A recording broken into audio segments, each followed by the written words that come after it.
agenda. Pero en la agenda dice 20, pero puede ser que está incluyendo la Sí, el tiempo total que estamos dando son 20 minutos. Sí. Hemos manejado para tener al final de cada bloque unos minutos más para preguntas y Sí, respuestas. sí, estaba presente, aunque estaba lluvioso. Sí, sí, sí. Consideremos que seguimos con los 20 minutos. Procederemos con los 20 minutos.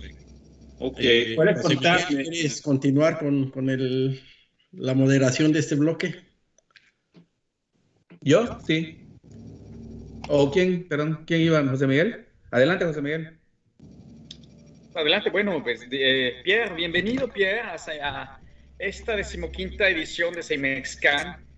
Es para nosotros un agrado que estés participando con nosotros y sin más preámbulo, pues adelante. Perdón, sigue Carlos Peralta. En la agenda empieza Carlos Peralta de la Universidad de Chapingo. Sí, tienen razón, perdón. Mil disculpas. Carlos, bienvenido a este congreso y si nos puedes hacer tu presentación y nos puedes pues, hablar rápidamente nada más tu biografía en 2 minutos y adelante con tu presentación. Bienvenido. Ok, muchísimas gracias. Primero me presento, soy Carlos Peralta Maldonado. Yo me he dedicado a la parte administrativa dentro de Chapingo, manejando el área que tiene que ver con administración y contabilidad. En este caso, estoy en la División de Ciencias Económico-Administrativas, que es donde se centra mi ponencia o mi participación con ustedes. Más adelante ustedes escucharán de la universidad un poco para que la conozca un poco Pierre y algunas otras personas que a lo mejor no están familiarizados con ella. En este caso, brevemente, yo soy licenciado en Relaciones Industriales, ¿okay? La maestría en Administración, doctorado en Administración y Políticas Públicas, y he trabajado para bancos como Banobras, Banamex, Televisa, y tiene unos 15 años que me empecé a dedicar a la consultoría administrativa y a la docencia en este caso, ¿ok? De mi formación me ha encantado lo que es la parte del contacto con las personas y mi formación de relacionista industrial y ahora con la docencia me ha permitido tener ese contacto con las personas. Como varios que somos docentes, nos empapamos de esa energía de los jóvenes y pues adelante, en eso vamos. Entonces, en eso estamos trabajando y con Francisco Ucay Marín, gracias a él he estado en contacto y entré en relación con CEMEXCAN. Tenemos algunos años del 2016-17 para acá trabajando algunas cosas, buscando esa relación que se tenga Chapingo con Canadá. Si gustan, empiezo mi presentación. Voy a compartir pantalla. Voy tomando nota del tiempo también. Cualquier situación me pueden hacer una interrupción o aclarar o como tú gustes, José Miguel. Adelante, sí, Carlos, gracias. Adelante. Ok. Bien, parece que ya alcanzan a ver mi pantalla, ¿no es así? Es correcto. Ok, en este caso, la plática tiene que ver con las huellas de la Universidad Autónoma Chapingo en Canadá. Voy a hacer un cambio, permítanme. Permítanme un poco.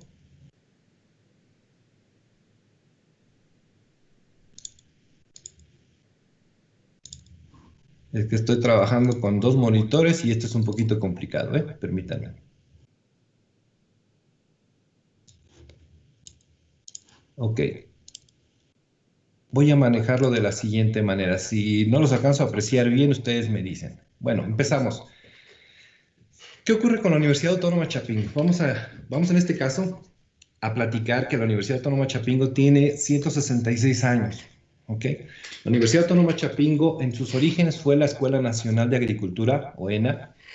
La fundaron en 1854, estuvo en la Ciudad de México originalmente, en San Jacinto, y ya después la mudaron a lo que es esta región de Texcoco, Estado de México. Texcoco, Estado de México está aquí en la parte central del país, está pegado, está al oriente de la Ciudad de México, muy, muy cerca. En 1974 cambió su nombre a Universidad Autónoma Chapingo. La sede central está aquí, como les decía, en Texcoco, pero tiene varios centros y unidades regionales. Por ejemplo, está Durango, Tabasco, Zacatecas, Veracruz, Oaxaca, Yucatán y Guerrero. En todos estos centros o unidades regionales se encuentran estudiantes con lo que es el curso de propedéuticos, lo que es el previo a entrar a la licenciatura. En este caso, algunos, como Yucatán y Guerrero, ya tienen algunas carreras o ingenierías que se están impartiendo, pero hablamos de que tiene presencia en todo el país, ¿ok? Ahora, algo muy importante, ustedes podrán ver aquí, ahí abajo, donde dice, Chapingo busca desarrollar la investigación científica y tecnológica para obtener el mejor aprovechamiento económico y social de los recursos agropecuarios, forestales y otros naturales del país, siempre teniendo en consideración el medio rural y su cultura.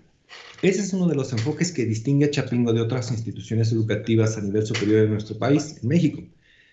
Tenemos muchísimas instituciones que están incursionando desde hace unos años en lo que es la parte agrícola, como el Instituto Politécnico Nacional, la Universidad Nacional Autónoma de México, pero Chapingo ha venido siendo una pauta y esperemos se mantenga en esa pauta, trabajando con los aspectos que tengan que ver con los recursos naturales de nuestro país, con lo que es el medio rural, sin perderlo de vista.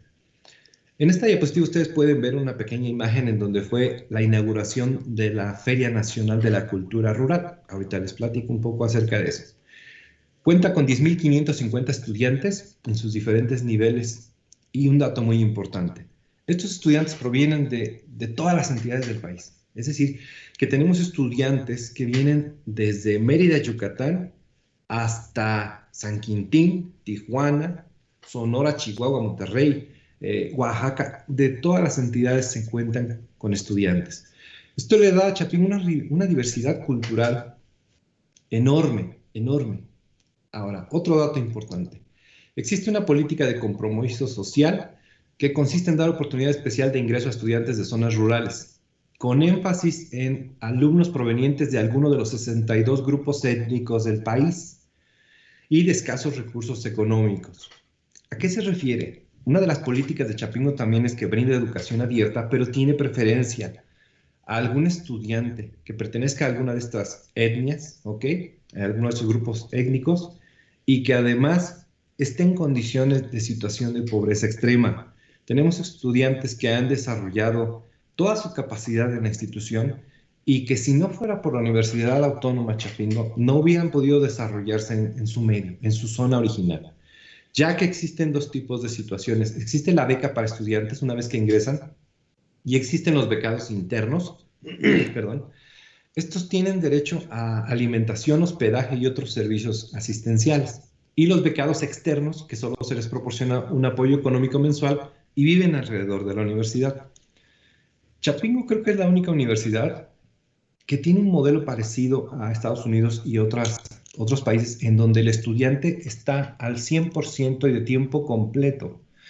Si algún profesor le dice, nos vamos a ver a las 8 de la noche para una revisión de X tema, quiero verte en el laboratorio a las 5 de la tarde, el estudiante está al 100%.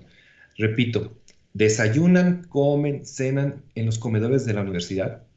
Existen los edificios para que ellos duerman dentro de la universidad. Entonces, están al 100% para los estudios.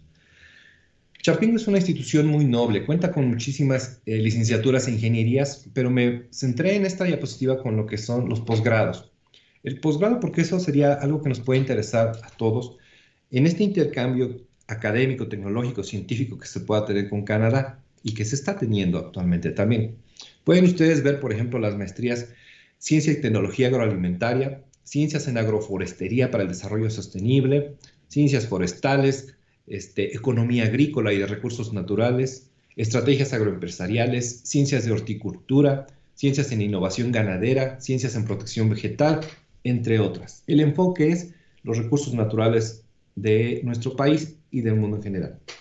Los doctorados podemos tener como doctorado en Problemas Económicos Agroindustriales, doctorados en Ingeniería Agrícola y Uso Integral del Agua, interinstitucional en Economía Social Solidaria, doctorado en Ciencias en Recursos Naturales, Medio Ambiente en Zonas Áridas, etc.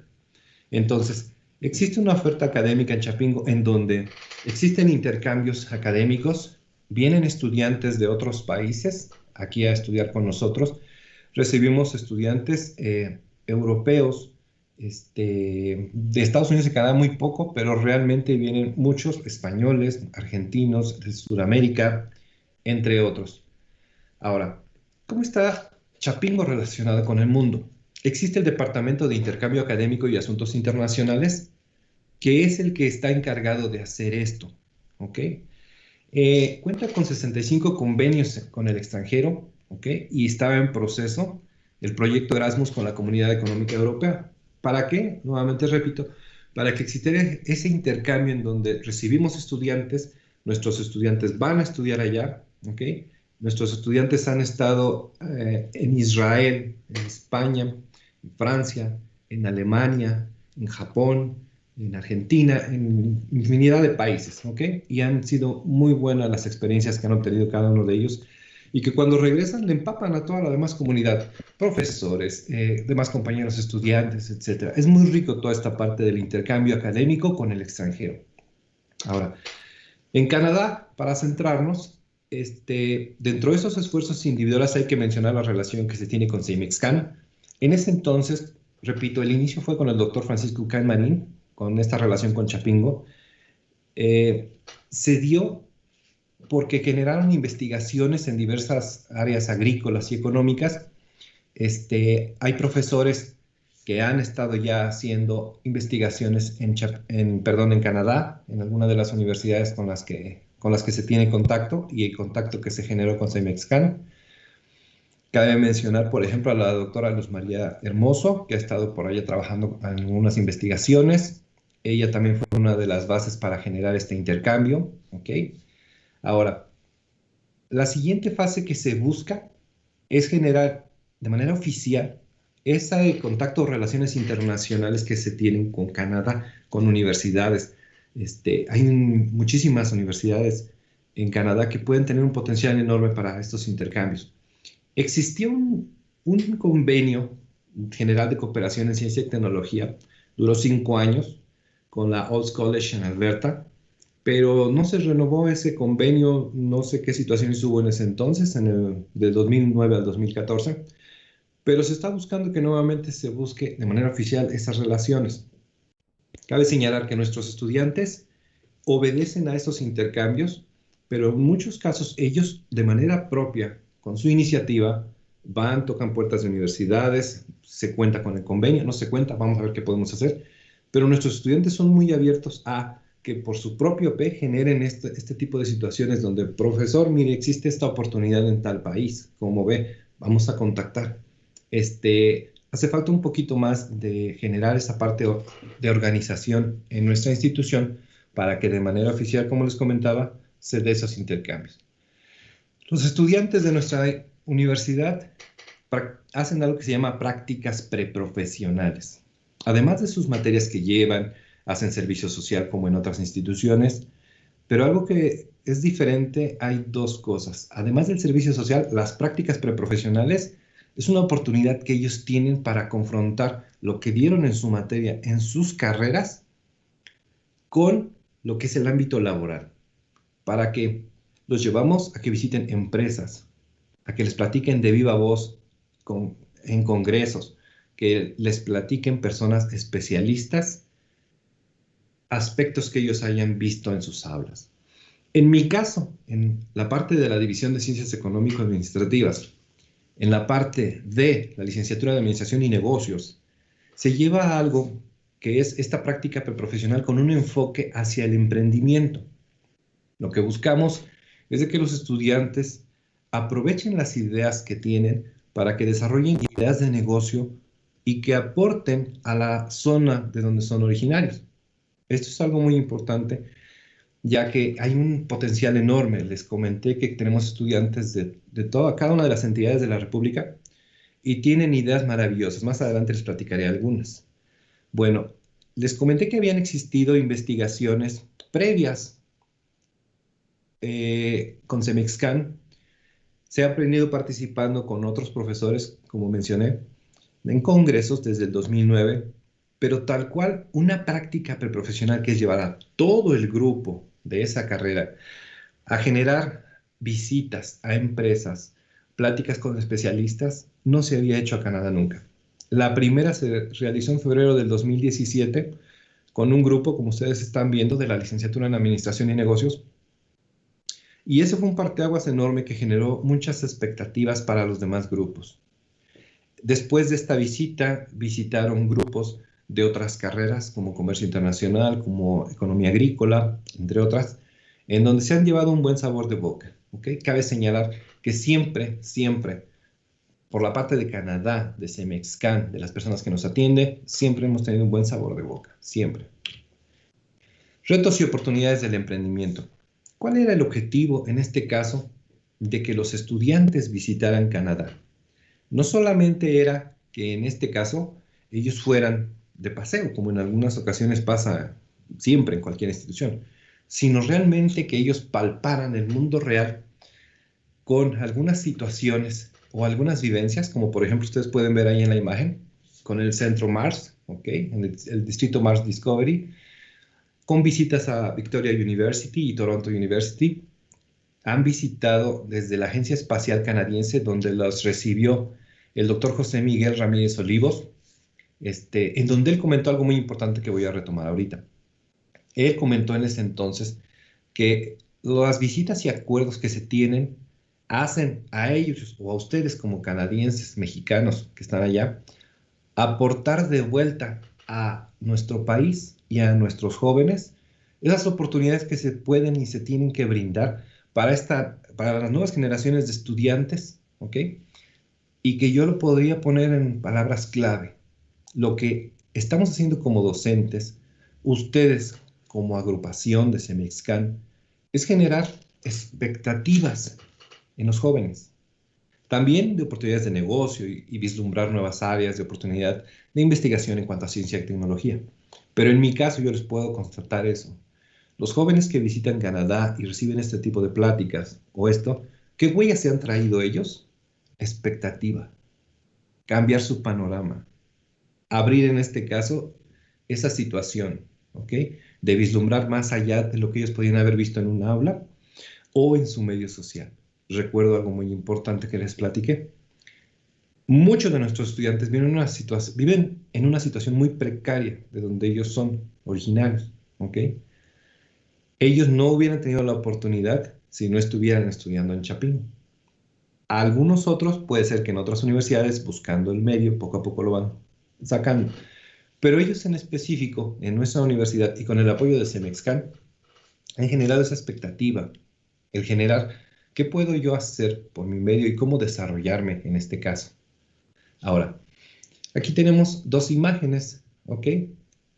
¿Quiénes nos han recibido? Nos han dado pláticas doctores de las universidades que les acabo de mencionar, Miriam Lazate de LATAM Startup, por allá, porque el enfoque que nosotros llevamos, a diferencia de otras carreras de Chapingo, es la parte de negocios, de emprendimiento. Un emprendimiento que puede ser a cualquier nivel y de cualquier tipo. Los estudiantes que han ido, que han sido dos grupos que hemos llevado, han tenido ideas muy brillantes y que algunas pueden empezar a desarrollarse y otras han estado empezando a trabajar en ellas. Por ejemplo, desde poner una farmacia en el pueblo o de donde ellos son originarios, manejar sistemas de producción porcino, ¿ok? Generar harina de plátano para repostería. Con esto de las nuevas tendencias hacia la salud, tienen idea de explotar esa idea que traen, generar lo que es harina de plátano para lo que es la repostería. Tiene otras características muy especiales. Comercializar sus artesanías locales, que son muy valiosas. La ropa con elementos de diseño tradicional y con el folclore mexicano también tiene un potencial enorme en el extranjero y muchos ya lo están haciendo. Había una idea muy, muy interesante de algunos chicos que eran de Oaxaca, en donde ellos vislumbraron que llegaba mucho turista, y turista de la tercera edad. Y en ocasiones al turista de la tercera edad se le relega con, tienes la playa y tienes alguna situación, pero ¿cómo puedes divertirte más? Ellos querían hacer le llamaron discoteca, por no llamarle hoy coloquialmente, como le dicen los los jóvenes antro, ¿ok? Una discoteca o salón de baile para adultos de la tercera edad, en específico en centros turísticos de Oaxaca. Analizando todo este Carlos, tipo de situaciones, 2 ¿sí? minutos. Muy 2 bien. minutos. Ok, gracias. Diseño de paisaje urbano. Hoy día tenemos mucho esa tendencia aquí en la Ciudad de México, en donde incluso el gobierno tiene ciertas concesiones fiscales para aquellos que generen estos espacios verdes en azoteas, paredes, etcétera. En fin, hay muchísimas ideas que tienen estos estudiantes. ¿Cuáles son los retos y expectativas que se tienen? Las prácticas preprofesionales en Canadá han sido la semilla para generar el interés de construir y desarrollar el vínculo entre Chapingo, CEMEXCAN y Red Global MX Canadá, ya que los estudiantes, con base en las pláticas y actividades realizadas, han proyectado la generación de ideas de negocio bajo diversos modelos de negocio. Dichas ideas son susceptibles de analizar y mejorar para su realización. Nuevamente, las palabras claves pudieran ser nuevas expectativas para nuestros estudiantes y para las personas que están en Canadá. Creo que se han quedado con buen sabor de boca al ver que los estudiantes están atentos a todo lo que les dicen, a su experiencia, a su sapiencia, ¿ok? Para que ellos puedan desarrollarla.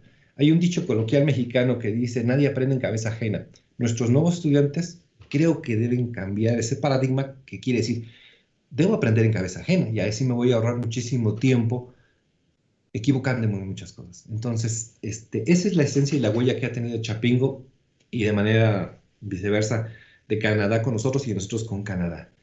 Muchísimas gracias. La presentación, para quien guste, al final en la última diapositiva encontrarán mis datos para que los puedan tener y contactarme con todo gusto. Gracias.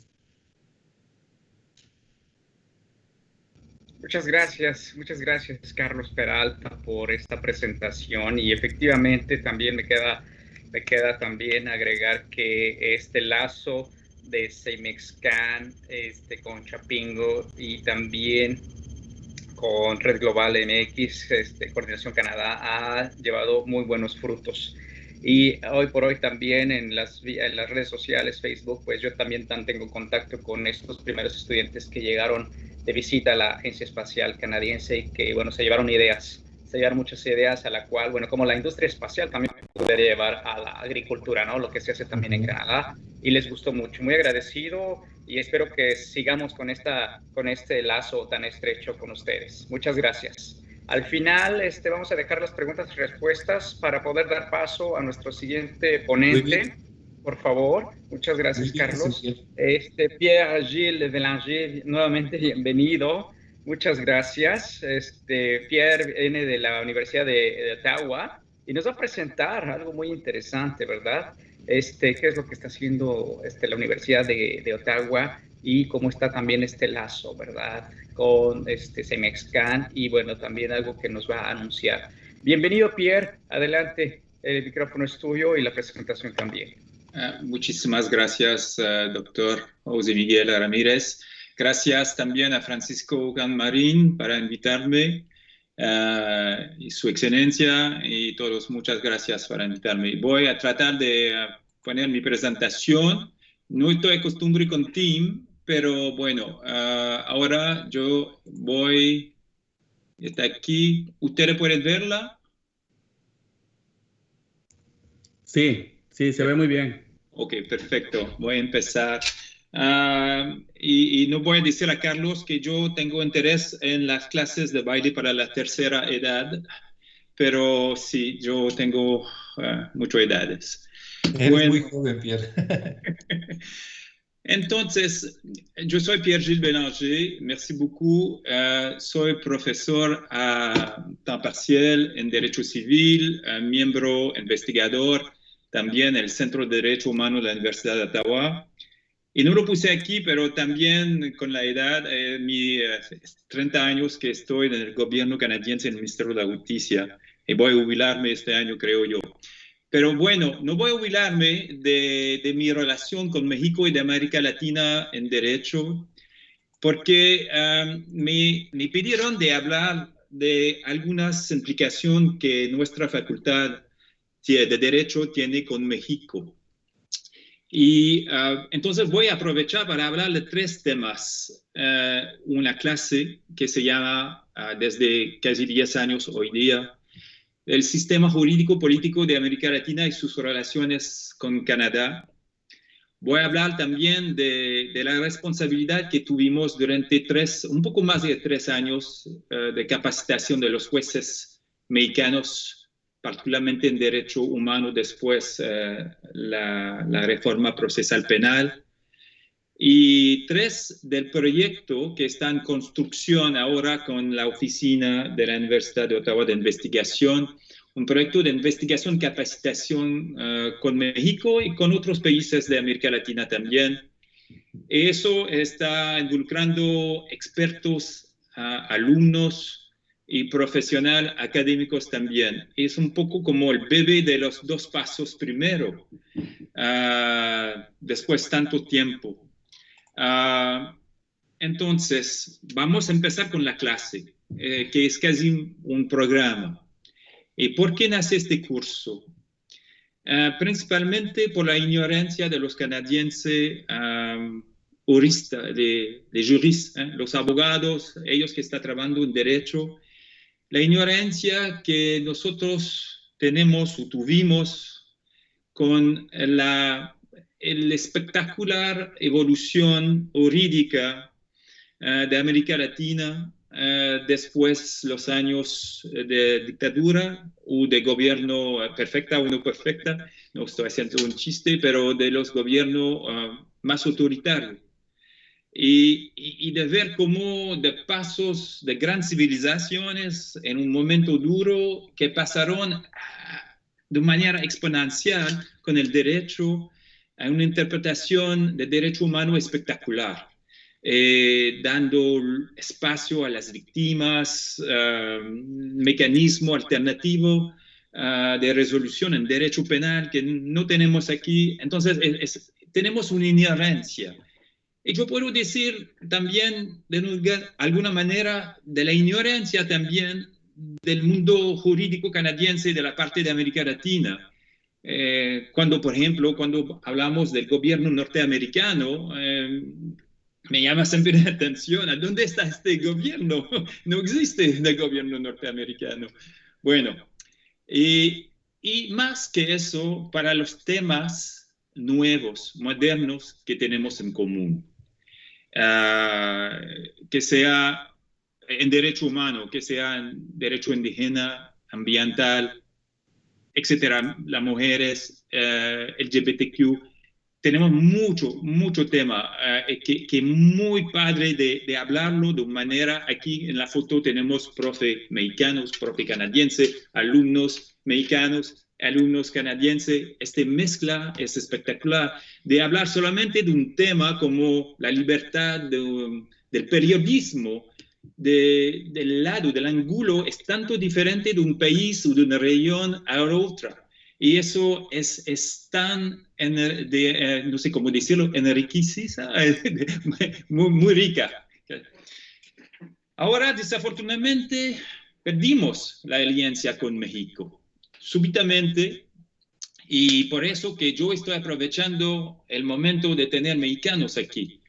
Desde muchos años estamos en negociaciones con institución mexicana para que ellos reempezó a trabajar con nosotros. Y ahora estamos con la Universidad de Chile, la Facultad de Derecho, la Central, la Santo Tomás de Colombia, y tenemos algunos a veces con otros países de América Latina, pero nos falta México y queremos tener México. Es muy importante, es un intercambio súper padre. Un año estamos allá, el otro año ellos están aquí. Es siempre un intercambio con alumnos canadienses y de América Latina y con profe de su país, con nosotros también, con expertos también.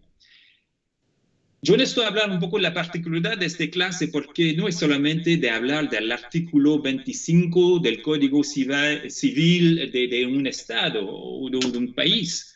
Estamos haciendo un intercambio de temas, obviamente que es multidisciplinario. Entonces, es muy rico para los alumnos, pero también para los profes que están participando en eso. Y son 2 semanas muy intensivas y necesitamos de las instituciones de reconocer esta clase para que los alumnos puedan participar y que no es solamente un viaje. no es un viaje de vacación, es realmente algo de involucración de los alumnos y de los profes. Aquí son las fotos cuando fuimos a México muchas veces, y solamente para dar un ejemplo de la riqueza de físicamente también, de escuchar a la derecha, del amparo y de los desafíos en México, y como aquí también los alumnos pueden escuchar directamente de pueblos indígenas de Canadá y de ver que tenemos un tratado que ustedes no tienen, nosotros no estamos miembros de la Convención ILO 169, ustedes sí, que tenemos tratados, ustedes no. Entonces, de intercambiar esta cuestión es realmente una riqueza. Este año, obviamente, que tuvimos un desafío enorme, pero lo hicimos con virtuales y creemos plataforma, invitamos a más expertos y que fue muy bien. La columna vertebral de esta clase es case study. ¿Por qué? Porque tomamos una situación real, como una empresa canadiense, una minera canadiense, que está explotando un terreno sagrado en un país X, es un case study, es inventado, pero con temas reales. Y hay temas de derecho ambiente, naturalmente, hay desafíos diplomáticos, y tratar de negociar y de llegar a un punto de equilibrio. Y que fue un desafío de hacerlo de manera virtual, pero funcionó de todo modo. Pero es muy bueno para mezclar también en grupos de interés cada país. Vamos a mezclar 4 canadienses, 2 mexicanos, un chileno, un colombiano, etc. Y eso fue los testimonios de los alumnos, y para eso que creo que es muy importante de tener ahora una institución mexicana con nosotros. Realmente el derecho ahora es un tema importante a nivel internacional. Terminamos este link con México, sin embargo, lo traemos también a través de los poderes judiciales de México. Gracias a los profesores mexicanos, con sus contactos, ellos nos trajeron el Poder Judicial del Estado de México, del Estado de Quintana Roo, de Zacatecas, y yo estoy faltando algunos. Y que nosotros tomemos el tiempo de capacitar a formadores, solamente técnicas, y que el Poder Judicial de México tuvieron la generosidad de darnos el tiempo de ellos también. Ellos eligieron los temas a desarrollar en derecho humano.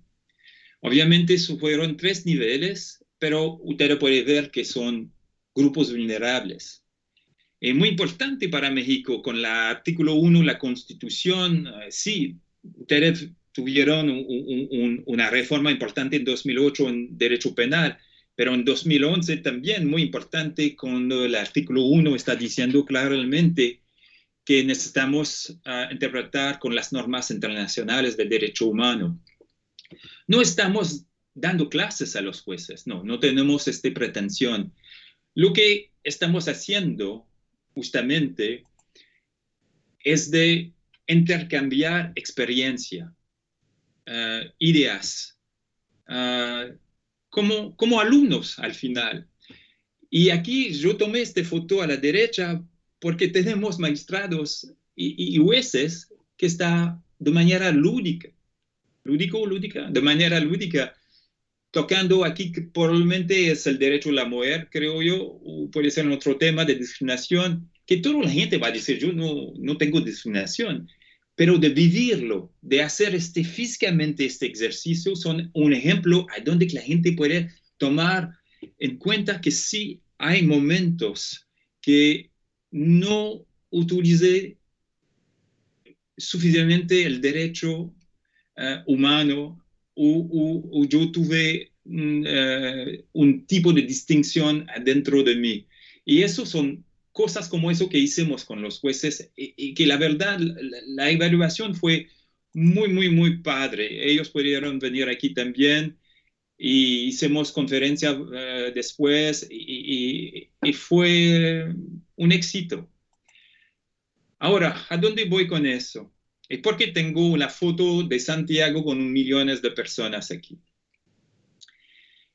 Es que gracias a todos estos pasos, con los jueces mexicanos, con los alumnos mexicanos y chilenos, colombianos, vimos que necesitamos ir un otro paso ahora. Y por eso que estamos creando un proyecto de investigación, a donde expertos a través de América Latina, con alumnos también, que van a apoyar las investigaciones, de trabajar en sus temas, por ejemplo, derecho a la propiedad, sin embargo, hacerlo con una connotación sobre la legitimidad, porque lo vimos después las clases, que estamos a este lado. Como le dije, todo sabe que no podemos hacer discriminación, pero ¿cómo aplicarlo de manera legítima? Y no tener este desafío de solamente aplicar de manera rígida el código, porque hay un espacio que la Constitución no está permitiéndolo. Y que más eso, de hacerlo con investigaciones, desarrollar, pero también ellos tienen la obligación de hacerlo para ponerlo en un pedazo en el currículum para la capacitación de la segunda fase que queremos ofrecer a México. Y vamos a trabajar con lo... Ahora tenemos un interés de la parte de la escuela judiciales de México, pero queremos trabajar aquí también con la institución mexicana para tener alumnos que pueden ayudar a los profes canadienses en temas y viceversa. Que queremos también que los profes de México, de Chile y de Colombia pueden utilizar algunos alumnos de Canadá. Porque eso, una razón muy importante, es más fácil para un canadiense de buscar algo de Canadá que una persona que está afuera, que un detalle, un debate, no sé, al Parlamento, pero también el idioma. A veces podemos ser bilingüe o trilingüe, pero de hacer esta búsqueda de manera muy profunda, a veces es un desafío. Entonces, utilizar, trabajar juntos. Y eso es el proyecto. Yo sé que es un sumario muy general, pero eso es el objetivo de hacerlo para ir para el futuro proyecto con México y incluir alumnos y expertos. Bueno, eso es, no sé cómo salir de mi presentación. Estoy saliendo. Yo no sé si yo fui claro. Yo no sé si mi español está claro.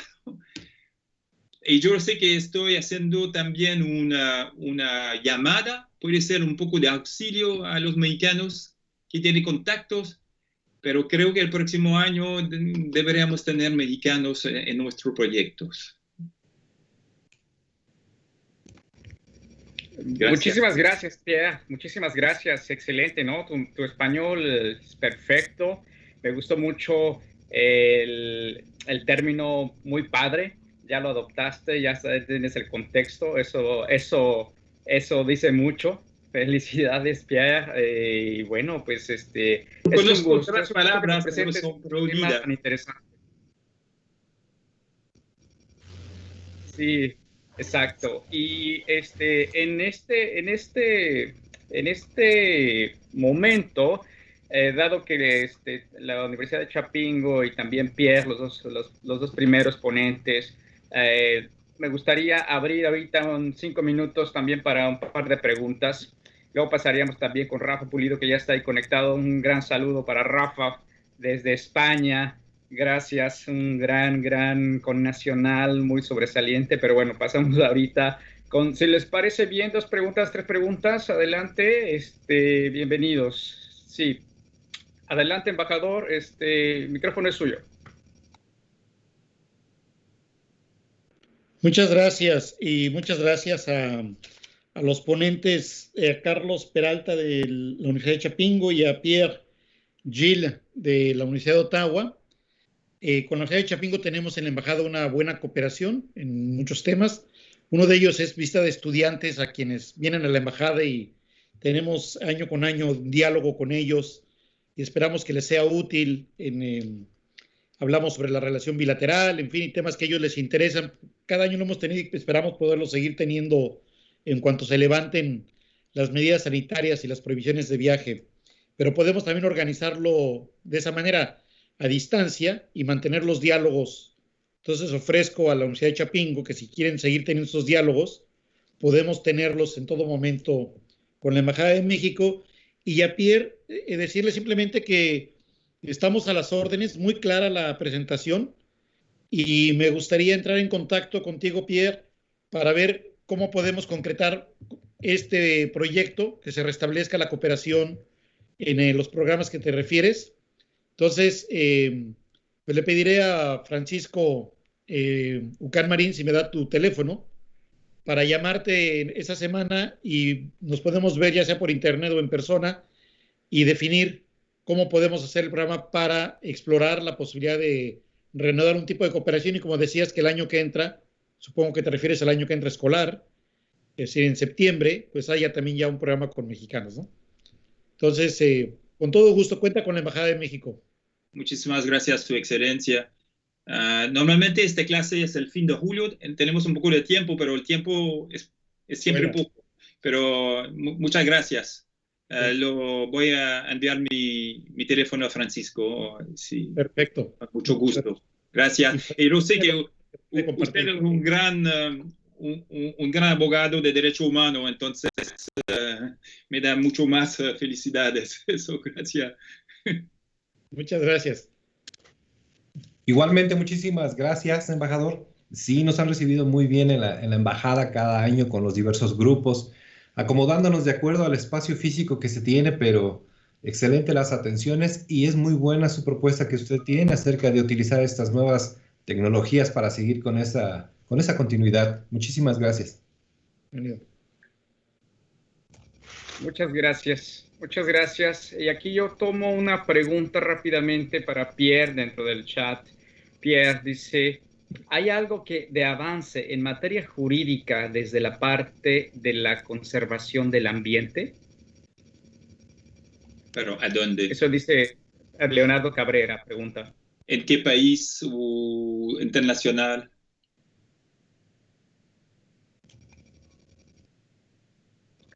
Buena pregunta. Yo me imagino que sería entre México y Canadá. Buena pregunta. Si hay evolución legales, bueno, podría, no, yo no sé, porque mira, eso es una pregunta que deberíamos pedir al servicio jurídico del derecho ambiental o al al departamento ambiental de Canadá para ver cuáles son las nuevas evoluciones dentro de eso. Es muy particular. Yo no sé si entiendo muy bien la pregunta, si es a punto como eso. Si es a punto como eso, yo no puedo contestarlo. Puede ser que la gente de la embajada sabe mucho más que yo dentro de eso. ¿Cuáles son los últimos? Yo no quiero poner su excelencia dentro de esta pregunta, pero yo no sé. Yo sé que, sin embargo, que tenemos muchos acuerdos a nivel ambiental con Estados Unidos, porque somos vecinos directos.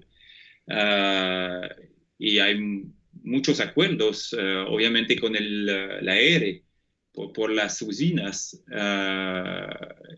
Y tenemos los tratados internacionales, sí, básico. Pero más que eso, yo no sé cuáles son los últimos desafíos. La verdad, yo puedo hacer una pregunta a mis colegas al ministerio que son expertos en la materia directamente. Si yo puedo tomarle el nombre de la persona, el correo electrónico, con mucho gusto le envío un correo.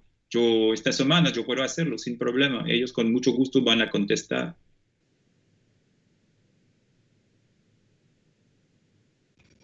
Perfecto, muchas gracias. Muchas Pero gracias, contesto la Pierre. pregunta de manera clara, muy clara, porque voy a hacer la pregunta a los abogados del Servicio Jurídico del Derecho Ambiental. Perdón, José Miguel. De acuerdo. Muchas gracias, Pierre. Perdón, José Muchas Miguel. gracias.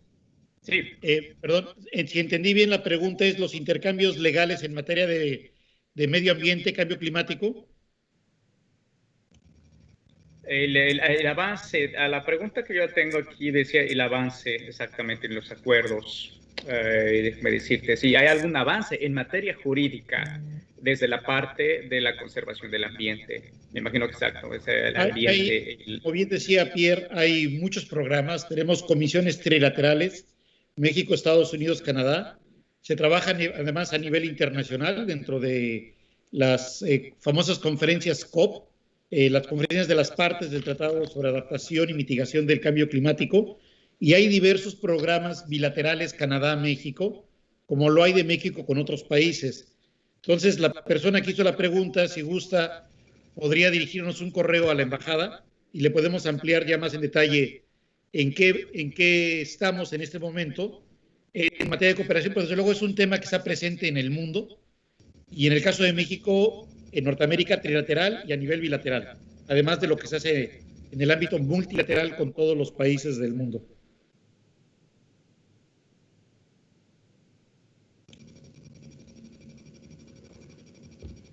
De acuerdo, muchas gracias, embajador, muchas gracias por la referencia y por esta respuesta también aunada a la de Pierre. Muchas gracias.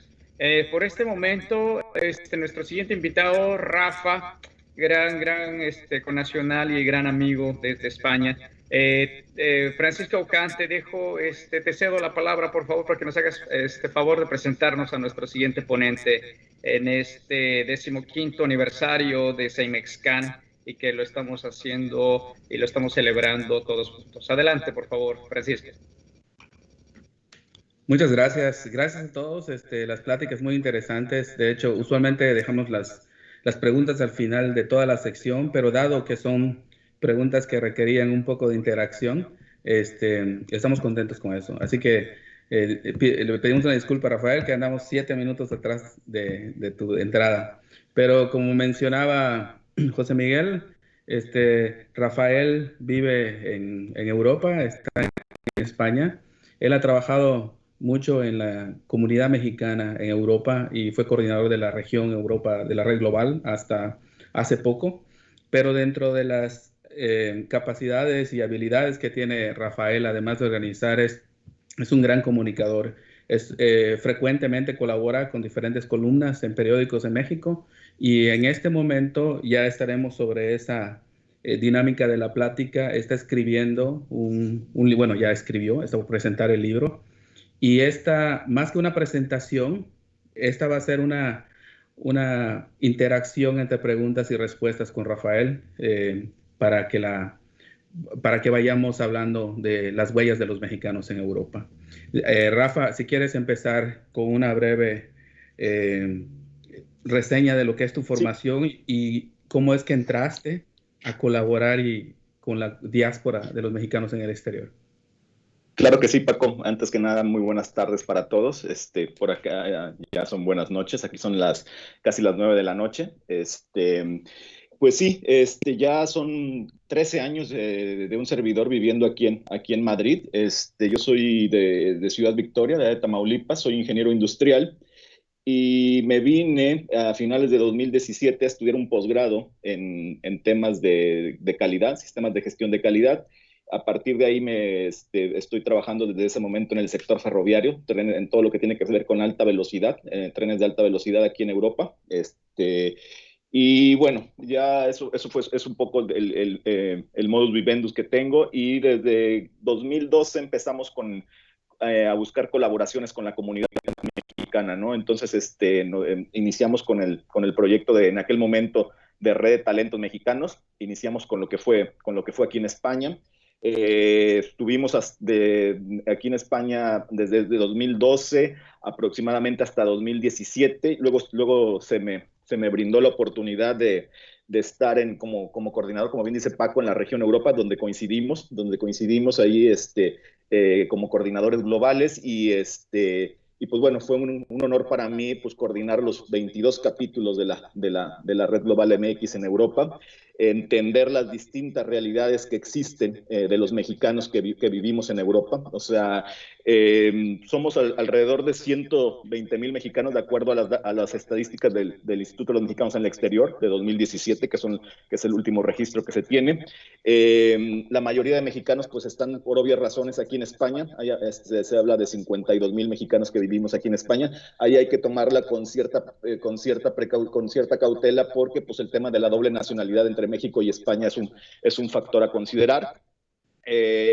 Y bueno, el conjunto de la población se divide la mayoría entre lo que son estudiantes, profesionistas, es donde, vamos, 2/4 partes lo comprenden ese grupo de población, el resto es pues empleados, también llega mucho por mexicanos por lo que le llamamos la migración del amor, personas que se casan con residentes de aquí de Europa, ¿no? Entonces, pues eso fue un poco mi estancia en lo que fue como coordinador de la región Europa.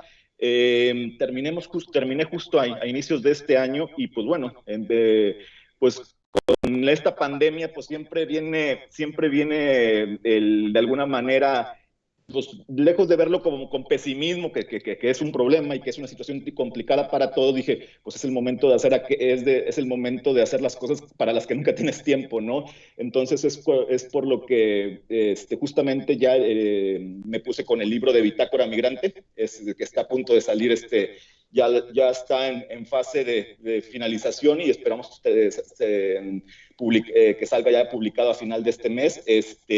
Y este libro de Bitácora Migrante surge por una pregunta muy simple y que la dejo también aquí a los presentes. ¿Cuál fue la última película que vimos de un mexicano ejemplar en Netflix o en alguna plataforma o en Amazon? O sea, ¿cuál fue la última película que vimos pues no sé, de la vida de Mario Molina, de un Isaac Hernández, de una Elisa Carrillo? Yo la última película que recuerdo comercial ha sido la de Cantinflas. O sea, es la última. Y esa fue, sin embargo, pues sí tenemos las últimas películas, por ejemplo, las últimas series, pues del señor de los no sé qué, del señor del Chapo. Entonces cuando te das cuenta de esa realidad que tenemos como sociedad, que nos gusta consumir, porque ahí tenemos un problema como sociedad, que nos gusta consumir ese tipo de productos, dije, ¿sabes qué? Algo tenemos que hacer, ¿no? Algo tenemos que hacer. Entonces me dice, vamos a poner manos a la obra. Siempre he sido una persona que me gusta mucho escuchar y a mí la red me ha dado la oportunidad de conocer mexicanos sumamente interesantes en sus distintas profesiones, en sus distintas áreas, y dije, es importante que las historias de estos compatriotas sean dadas a conocer. O sea, es mi aportación, a lo mejor es un esfuerzo muy, muy sencillo, pero se tienen que dar a conocer las historias, porque muchas veces vemos aquella persona, aquel perfil profesional y decimos, oye, ¿cómo llegó allá? Oye, pues qué suerte tiene, ¿no? Cuando te das cuenta, cuando empiezas a investigar la historia de vida de cada una de estas personas, pues te das cuenta de que pues de suerte nada. O sea, aquí la fórmula es trabajo, trabajo, trabajo y más trabajo. La preparación siempre ha sido un factor. Entonces, es así como es uno de los proyectos que, vamos, en los cuales he estado todo este año, o sea, y estoy muy contento ya porque finalmente ya ve la luz, pero es un homenaje y es un homenaje a todas las personas que conocí en este tiempo que estuve participando durante la red, ¿verdad? Sí, de hecho, no sé si al final nos puedes hablar cómo conseguir el libro, porque me imagino que es algo también que nos interesaría saber más. Sí, no, pues el libro va a salir por la editorial Universo de Letras, es de Grupo Planeta, va a estar por Amazon, esa va a ser una de las plataformas que nos va a permitir adquirir el libro, pero insisto, la idea mía fue, insisto, conocer las distintas personas con las que conviví en este tiempo de la red, y lo acomodé a través de una crónica de un viaje que hace un servidor por las raíces de cada uno de ellos, ¿no? O sea, es un viaje que un servidor realiza por México, y además de conocer las historias de vida, pues conocemos aquellos lugares que representan algo especial para los entrevistados, ¿no? Aquí el reto que fue para mí no fue, de alguna forma no fue transcribir, o sea, no es una transcripción como tal, sino es de alguna forma meter una narrativa que sea interesante para el lector, ¿no? O sea, es una narrativa que sea interesante para el lector. Que también normalmente en los libros de este tipo, cuando se hablan de biografías y tal, normalmente siempre recurres a frases de algún famoso, de algún... Aquí los protagonistas son los entrevistados, los protagonistas son mexicanos, las historias que hay que reconocer son de mexicanos, y ese es el aporte que un servidor busca a través de este libro, ¿no? Son 14 entrevistados, 8 hombres y 6 mujeres. Muchos me dicen por qué 7 no son 7 y 7. Bueno, lamentablemente ahí se dio por temas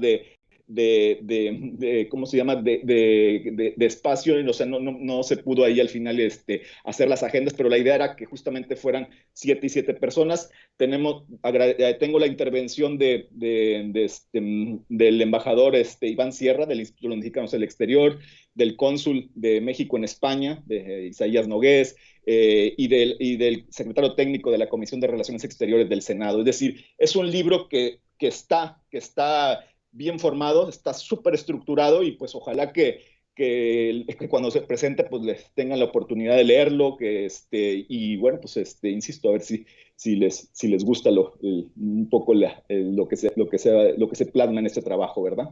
La última pregunta que tengo, Rafa, Sí. para cerrar es, entiendo, porque hemos platicado mucho en diferentes reuniones, que hay tanta diferencia dentro del propio México, hay tantos diferentes Méxicos. Ahora, la pregunta que me gustaría hacerte es, al final, cuando tú ves toda la diáspora, por decir, europea, Sí. con el tiempo, el mexicano que vive en Alemania piensa más como alemán comparado, por ejemplo, con el que vive en Italia, o porque en Canadá, que somos muchos, las provincias en sí no es tan diferente, bueno, excepto Quebec, pero el resto es muy parecido. Pero en Europa, no sé si eso se refleja tanto en la mentalidad como en los entrevistados que tuviste. Sí, Paco. Ten en cuenta que, por ejemplo, para hacer una comparativa entre distancias, por ejemplo, la distancia que existe entre Tijuana y Cancún es la misma que puede existir entre Portugal y Alemania o Ucrania, por ahí, o sea, para darnos cuenta. Entonces, imagínate si esto lo ponemos en comparativa con lo que existe en Canadá, ¿no? Como coordinador, cuando estuve de coordinador en Europa, sí, de alguna forma, para mí era un poco hacer consensos, porque al final el mexicano que vive en Alemania, pues toma la mentalidad de alguna forma por su día a día, por la familia, por el trabajo, por una sociedad que se mueve a un ritmo distinto, que si la comparas con los que vivimos aquí en España, ¿no? O con los que viven en Italia, ¿no? Entonces, sí es una realidad de que los mexicanos de alguna forma adoptamos, pero es algo natural, es una forma natural de irnos adaptando a la sociedad en la que vivimos, ¿no? Entonces, sí puedes ver, o sea, sí puedes de alguna forma ver esa diferencia entre hábitos y comportamientos de la sociedad, de la comunidad mexicana que vive aquí en Europa. A diferencia de lo que puedes encontrar en cuanto a la problemática, no sé, que puedes encontrar en Canadá y en Estados Unidos, que es otro tipo de alguna forma puede existir esa diferencia. Aquí, últimamente, en los últimos 2 años, o últimos par de años, un problema que empezamos a detectar, o que se empezó a detectar en la comunidad mexicana, es el tema de violencia de género, ¿no? O sea, es uno de los problemas que ha empezado, que de alguna forma, de alguna forma se empezó a visualizar, y es ahí donde la comunidad mexicana se ha organizado. Aquí, por ejemplo, está el grupo aquí Mexicanas en España, en Alemania están otras organizaciones que justamente pues, son de apoyo para la mujer mexicana, ¿verdad? Pues Pues muchas gracias, Rafael. Vamos a tener una serie de preguntas después de la siguiente presentación de Francisco Tovar, pero agradecemos muchísimo esta participación. Es un tema que se puede hablar por horas, pero en cuestiones del Congreso vamos a continuar con la agenda. Paso a José Miguel de vuelta para que presente al siguiente participante. Muchas gracias, Francisco. Rafa, muy interesante y felicidades. Aprovecho este espacio rápidamente para felicitarte por este libro.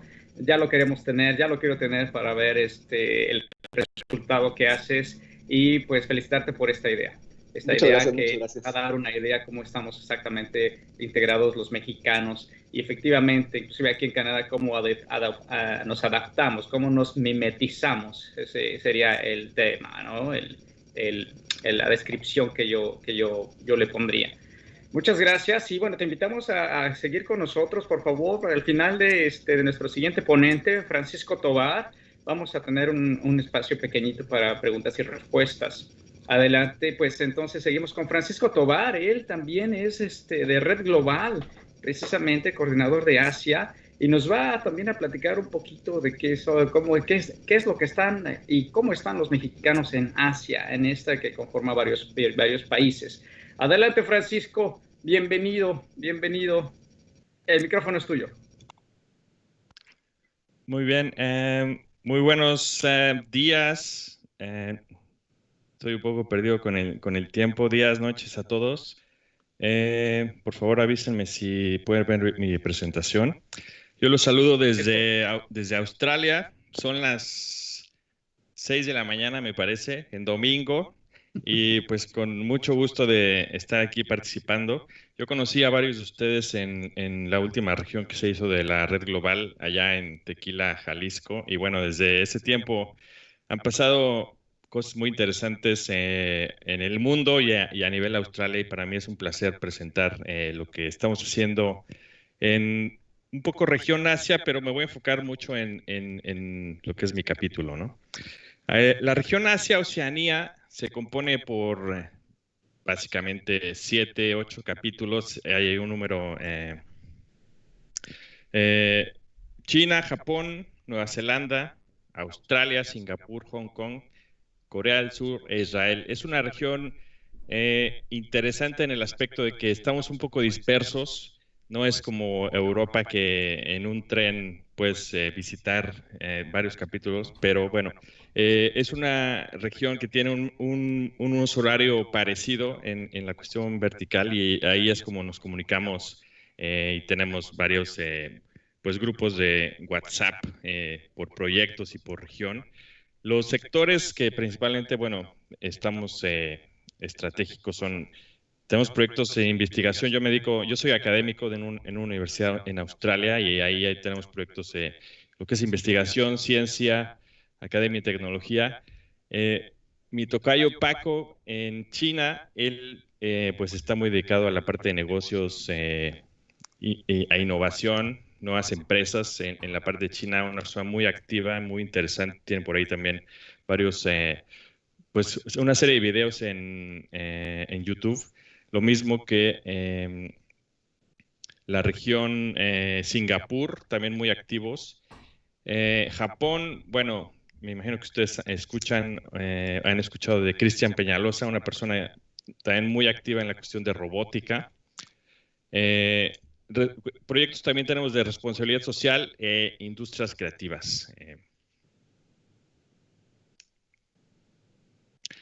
Como les prometí, me voy a enfocar en lo que es Australia. Aquí tenemos, Australia es básicamente, está despoblado en su mayoría, y algunas ciudades de alrededor son las que están habitadas. Huella de mexicanos en Australia, principalmente en la provincia de New South Wales, se ubica el 35%, que está de al lado a la derecha. Victoria es donde yo vivo, esta ciudad pequeñita, este estado pequeño, perdón. Queensland, un 15%, un estado enorme, casi sumando Sonora y Chihuahua. Y el Western Australia, un 7%. Y otros incluye Tasmania, la provincia de la ciudad de Adelaide y el norte, territorio del norte. Estos datos son del 2016, es decir, hay un desfase de unos 4 años. Y bueno, esta pintura la pongo aquí abajo porque para mí ha sido muy interesante el descubrir que este es un arte aborigen. Los aborígenes en Australia, pues es una cultura muy antigua. Se dice que los primeros pobladores llegaron hace 40,000 o 50,000 años y son descendientes directos de las primeras tribus que emigraron de África hace 70,000 años. Y lo increíble es que es una cultura viva, es decir, todavía hay aborígenes que hablan las lenguas de hace tiempo y existe, ¿no? Es una cultura, yo creo que es la cultura antigua la cultura más antigua viva del mundo. Entonces es una riqueza cultural muy importante. A través del tiempo en Australia, ¿cómo estamos los mexicanos? Bueno, se tiene documentado que el primer mexicano en Australia fue un residente de Tasmania en 1881. En esa época no había fotografías, así que no se tiene fotografías de aquella persona, pero sí tenemos la fotografía del demonio de Tasmania, muy famoso por las caricaturas. Aquí tenemos uno real. Este es pues en rojo está el estado de Tasmania, que está enfrente, digamos, de nosotros, de Melbourne, de Victoria. Yo llegué en el 2007 a hacer un doctorado en microtecnología. Yo soy un ingeniero mecánico, me tocó hacer un doctorado en trombosis, entonces eso es lo que les voy a platicar después. Hacer vasos capilares, fabricar vasos capilares muy chiquitos para intentar replicar cómo se coagula la sangre en un infarto. En ese momento ya éramos 1,500 mexicanos, es decir, en realidad son muy pocos considerando otros países. 4 años después ya se duplicó casi la cifra de mexicanos, ya fue cuando yo terminé el doctorado. Yo también, es un dato parecido a Rafa Pulido, yo también llevo 13 años ya en Australia. Y bueno, en 2016, igualmente casi se duplica la cifra de mexicanos, ya somos casi 5,000 en el censo del 2016. Es increíble cómo ha cambiado Australia en cuestión de mexicanos. Ahora ya hay una oferta cultural muy rica en cuestión de comida, restaurantes. Ahora ya se pueden conseguir unas tortillas increíbles que antes no. Hay músicos, etcétera. Pero bueno, esta cifra es del 2016. En 3 años se ha duplicado. Esto parece ya otra vez, cifras de pandemia, ¿no? Pero es en realidad la población de mexicanos. Es un número casi exponencial. En 3 años se ha duplicado la población. Diferentes fenómenos. No sabemos si el fenómeno Trump, el fenómeno también López Obrador o el fenómeno Internet, todo eso sumado ha hecho que en 3 años se haya duplicado y pues de un mexicano hace casi 130 años ya llevamos 7,500 establecidos, ¿no? Hay muchos viajeros, bueno, antes de la pandemia había muchos viajeros y ahora ya hay pues personas establecidas en empresas, en academia. Muy interesante la proyección la relación México-Australia a futuro. De parte de la Red Global MX, bueno, somos 3 amigos nosotros éramos amigos desde hace mucho tiempo y ahora pues nos tocó estar en la red. Los 3 estamos involucrados en proyectos académicos. Yo estoy en la parte de micro-nanotecnología en la Universidad RMIT. Doy cursos de ingeniería en instrumentación, ingeniería cardiovascular, etcétera. Edgar Caballero, él es un biólogo marino que está trabajando en una organización Banks, que aquí también en Victoria, y su rol es la educación ambiental. Jorge Lozano está apenas estudiando el doctorado en electrónica, también en RMIT. Y en la parte de asesores de la red tenemos, la verdad es que un equipazo, es el Dream Team. Tenemos a la profesora Magdalena Plivansky, directora de Ingeniería Biomédica y Salud, y su rol es la medicina personalizada. Ella es hija de uno de los fundadores del Departamento de Física del CINVESTAB hace 50, 60 años. Es una historia muy interesante de un polaco que emigró a México, aquellos polacos genios, y fundó el Departamento de Física. Y bueno, en esa migración a México nace Magdalena Plebanski, que tiene pues estas dos nacionalidades, o tres me imagino, australiana, polaca, mexicana. Habla perfecto español, perfecto inglés, perfecto polaco, y es una científica muy renombrada a nivel mundial. Tiene más de 50, 60 patentes en cáncer, en medicina genómica. Entonces, combinado con lo que hace RMIT en cuestión de micronanofabricación, la proyección también es muy buena en proyectos. Estamos trabajando con ella muy cerca. Ahora ya, ella estaba antes en otra universidad y ahora casualmente se movió a RMIT, en donde pues estoy yo. Víctor del Río, que era el presidente anterior, también es parte de RMIT. Él fue muy famoso los últimos años por ser el coordinador científico del sincrotrón. Él básicamente impulsó el proyecto del sincrotrón desde Australia. Y tenemos también Ángel Calderón dentro de RMIT, en la parte de asesor principal y gobierno. Él es un guatemalteco con una afinidad y un amor a México increíble. La verdad es que yo creo que lo que es México y Guatemala pues están divididos por una frontera, pero pues se comparten mucha idiosincrasia y cultura maya, comida, etcétera, ¿no? Entonces, también lo tenemos ahí. Como ven, pues son seniors, y curiosamente los tres están dentro de RMIT, donde yo estoy. Entonces, se está formando en esta universidad, se está concentrando masa crítica muy interesante, como un rayo láser, ¿no? Entonces, esa energía la tenemos que aprovechar para pues, lograr algún acuerdo importante, no solo con México, sino cualquier mexicano en el mundo en estas disciplinas. Lo que hacemos bueno, esta es Melbourne, una ciudad la verdad muy bonita. Yo llevo 13 años. Yo no pensaba quedarme tanto tiempo, pero me atrapó la ciudad. Es una ciudad pues bastante cómoda, muchos parques, con muchas atracciones. Aquí es donde alrededor de esta pista es donde corre la Fórmula 1, etcétera. Hay muchos eventos interesantes. Y bueno, RMIT durante los últimos 10 años ha invertido muchísimo en tecnología. Aquí tenemos cuartos limpios para hacer pues, la mejor fabricación del mundo. Nos han llegado colaboradores diciendo, oigan, es que ustedes tienen el equipo que nosotros también tenemos allá, pero ustedes lo tienen nuevo y casi nadie lo usa. Y la verdad es que, claro, la densidad de población en Australia es tan baja que permite que los equipos casi siempre estén como nuevos. Entonces, bueno, estos cuartos se usan para materiales avanzados, nanoelectrónica, fotónica.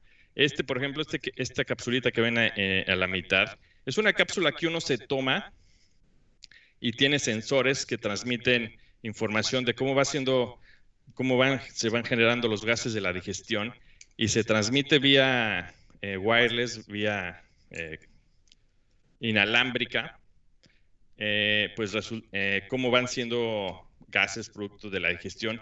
Y eso ha sido un factor determinante en el diagnóstico de alergias. Entonces, esa tecnología se desarrolló aquí en RMIT y ha sido bueno, el principal punto para fundar una empresa, etcétera. Entonces, hay aspectos interesantes en la relación también a industria.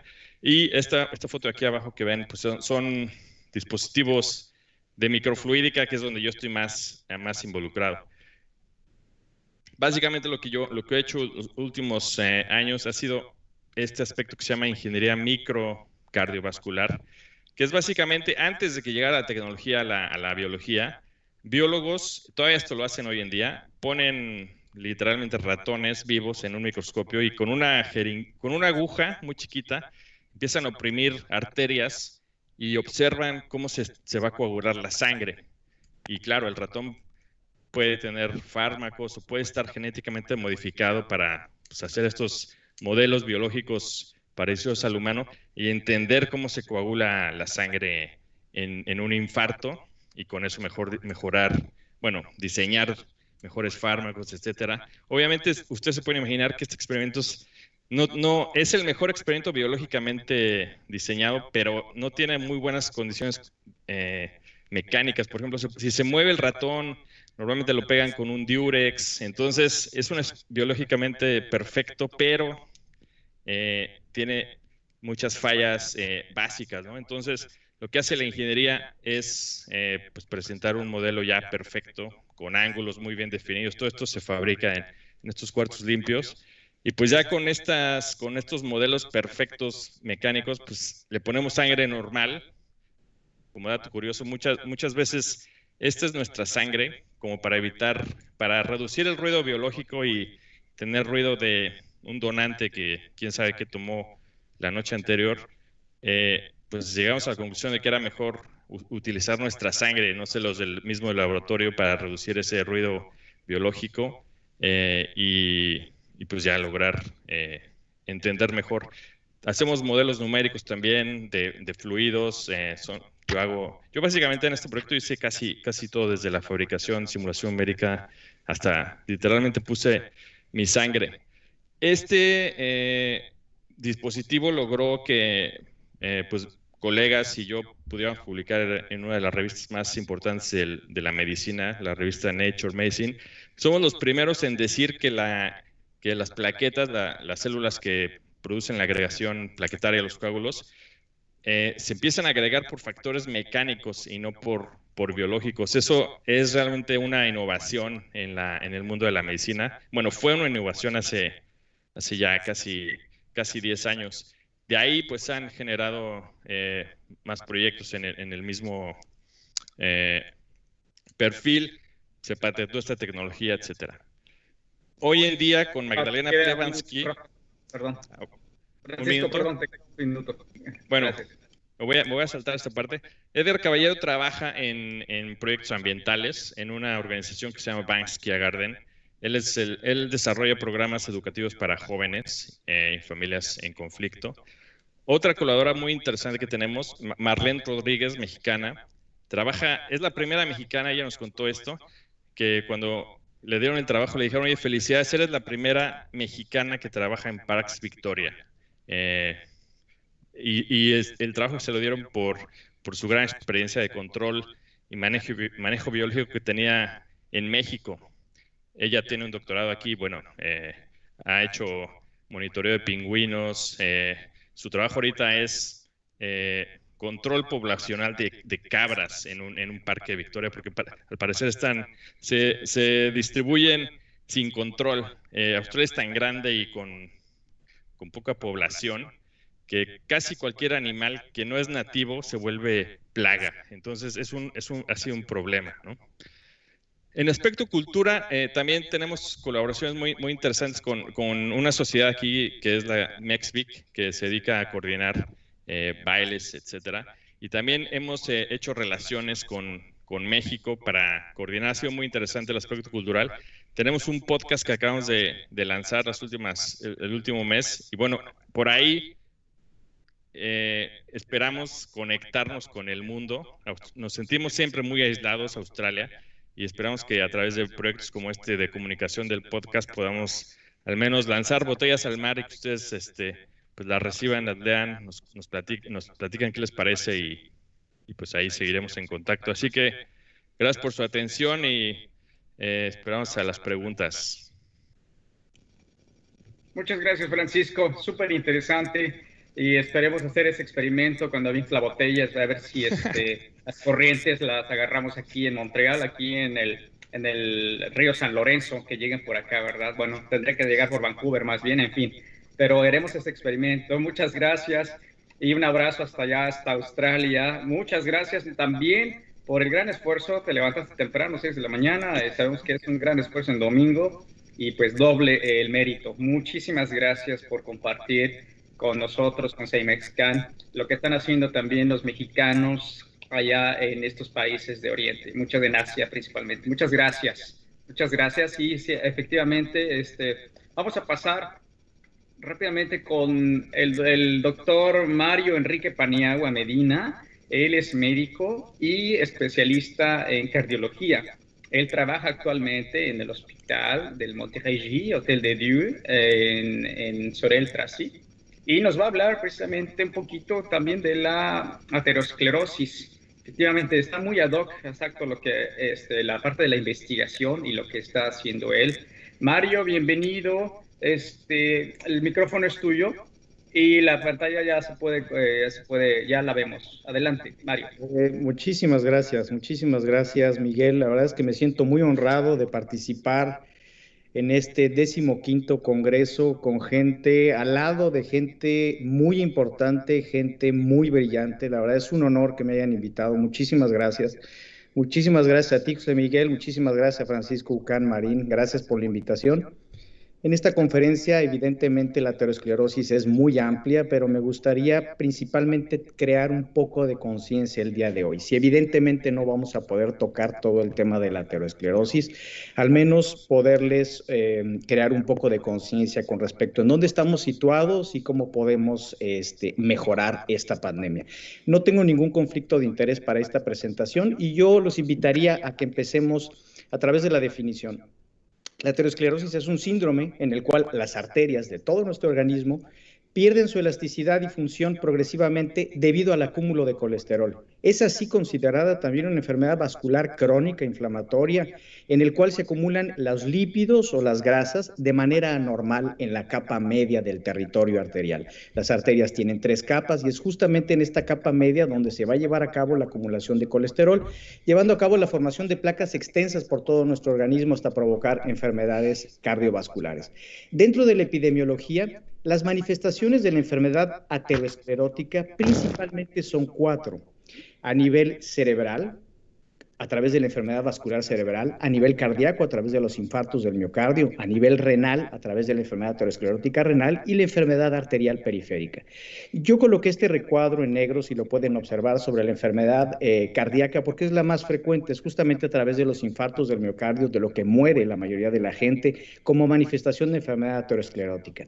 La aterosclerosis es la principal causa de muerte en países industrializados y dentro de ella, como acabo de mencionar, las enfermedades cardiovasculares son la principal causa de muerte a nivel mundial.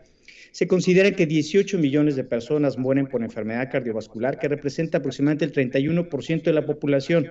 De estas, el 85% es debido a infarto al miocardio y enfermedad vascular cerebral. Una persona muere cada 36 segundos aproximadamente por enfermedades cardiovasculares. Aquí un cuadro en el cual comparo las enfermedades cardiovasculares con respecto a las otras causas más frecuentes de mortalidad en el mundo. Y como pueden observar, la enfermedad cardiovascular, tanto en hombres como en mujeres, es mucho más frecuente que inclusive el cáncer, que los accidentes, que las enfermedades infecciosas, que la diabetes o las complicaciones por la enfermedad de Alzheimer. ¿Qué ocurre en Canadá? Bueno, Aterosclerosis Canadá, si bien este es un reporte que fue publicado en el 2018 y es el más reciente, desgraciadamente cuenta con estadísticas del 2012 y 2013. No tengo estadísticas más recientes, pero en el censo del 2012-2013 con respecto a Aterosclerosis Canadá, el 2.4 millones de la población, representando al 8.5, viven, mayores de 20 años, viven con algún diagnóstico de enfermedad cardiovascular. En Canadá, a diferencia de Estados Unidos y de nuestro país, las enfermedades cardiovasculares son la segunda causa de muerte después del cáncer. Es la primera causa de muerte prematura y la segunda de incapacidad. Como podemos observar aquí, la prevalencia, es decir, los casos existentes desde el 2000 hasta el 2012-2013, que es con lo que contamos en este último censo, la prevalencia ha ido incrementando tanto en el sexo, en los hombres como en las mujeres, ya sea en enfermedad aterosclerótica cardiovascular como también en la insuficiencia cardíaca. Por otro lado, la incidencia, los nuevos casos por cada 1000 casos, afortunadamente del 2000 al 2012-2013, en hombres como en mujeres, esta, sin embargo, ha ido en disminución. La prevalencia de la enfermedad cardiovascular por provincias, ¿en dónde estamos situados en Quebec? Todas aquellas personas mayores de 20 años, en el año 2012-2013, podemos observar que la provincia de Quebec, justo si no ocupa el primer lugar, ocupa dentro de los primeros lugares con una prevalencia de 8.4 de enfermedad cardiovascular. Es una prevalencia importante. ¿Y dónde estamos situados en nuestro país? Bueno, en nuestro país la principal causa de muerte, al igual que en Estados Unidos, son las enfermedades cardíacas. En segundo lugar se encuentra la diabetes y en tercer lugar, cáncer. Si consideramos que la diabetes es un factor de riesgo muy importante que veremos más adelante para el desarrollo de aterosclerosis y enfermedades cardíacas, pues entonces podríamos decir que justo estas dos enfermedades son las dos principales causas de aterosclerosis y por consecuencia muerte en nuestro país. ¿Cuál es la fisiopatología? La fisiopatología es justamente la acumulación, como decíamos en la definición, la acumulación de grasas o de colesterol en la capa media de las arterias. Decíamos que las arterias cuentan con 3 capas, la capa íntima, la media y la adventicia. Es justo en la capa media donde a través de las décadas de nuestra vida vamos a ir acumulando colesterol. Desde la primera década de la vida podemos observar lo que conocemos como la estría grasa, que son los primeros indicios de acúmulo de colesterol. Esto podría permanecer única y exclusivamente como una estría grasa, es decir, una pequeña cantidad de colesterol o de grasa al interior de la arteria, si todos tuviéramos la conciencia de llevar a cabo un control adecuado de los factores de riesgo que mencionaremos más adelante y que son los responsables de la aterosclerosis. Como pueden ver aquí, a través de la segunda y la tercera y hasta la cuarta década de nuestra vida, si tenemos varios factores de riesgo cardiovascular, si no atendemos estos factores de riesgo cardiovascular, la acumulación es mucho mayor, llevando a cabo a las manifestaciones clínicas que ya comentábamos. Dentro de los factores de riesgo, y a mí me gustaría que se concentraran y pusieran su atención en esta diapositiva, porque la charla principalmente se centra sobre los factores de riesgo de aterosclerosis. Dentro de los factores de riesgo más importantes... Perdón, Mario, parece que la presentación ya no la tenemos, ya no la visualizamos, ¿es correcto? ¿Me pueden notificar los demás que están...? No se aprecia. Perdón. Ya no se ve. Gracias, Mario. Gracias. Adelante. Perdón por la interrupción. ¿Ahí se aprecia? Sí, ahora sí se ve. Ya. Afirmativo. Ok. Una disculpa. Dentro de los factores de riesgo, he separado en 2 columnas aquellos que son modificables y aquellos que son no modificables. Evidentemente no modificables, la edad, la predisposición genética, y todos aquellos que podemos modificar es la hipertensión arterial, ya sea la presencia o el descontrol de la misma, la obesidad o sobrepeso, el estrés, el sedentarismo, la alimentación inadecuada, tabaco, diabetes e hipercolesterolemia. ¿Qué hay con respecto a la alimentación inadecuada? Justo son gráficas que provienen de Estados Unidos, son las últimas estadísticas del 2015-2016 que justo fueron publicadas en el 2019, en donde yo los invito únicamente a concentrarse sobre la columna del medio. ¿Y por qué representa un problema muy importante estos factores de riesgo? Es porque justamente entre los niños adolescentes, entre los 12 y los 19 años de edad, la prevalencia estimada en pobre, intermedia e ideal con respecto a una alimentación adecuada, podemos ver que la prevalencia de una alimentación pobre es de cerca del 91% en Estados Unidos entre los niños y los 12 y los 19 años de edad. Y si ya comentamos que es un factor de riesgo muy importante para la aterosclerosis, es por ello la importancia de estos datos duros a través de esta gráfica. ¿Qué ocurre en nuestro país? Esta es una gráfica del consumo de alimentos no recomendables. La última que tenemos está publicada en 2018. Estos datos provienen de INEGI, de la Secretaría de Salud, y podemos observar que independientemente de la edad, en donde tenemos varios colores, ya sea dividido entre 1 y 4 años de edad, 5 y 10 años de edad, 12 a 19 años de edad y ya adultos de 20 años y más, podemos justamente observar que el porcentaje de población que consume bebidas o alimentos no recomendables es muy alta. En el caso de las bebidas no lácteas endulzadas, hasta 85%, botanas, dulces, postres, alrededor del 60-64%, cereales dulces por arriba del 50% y así sucesivamente.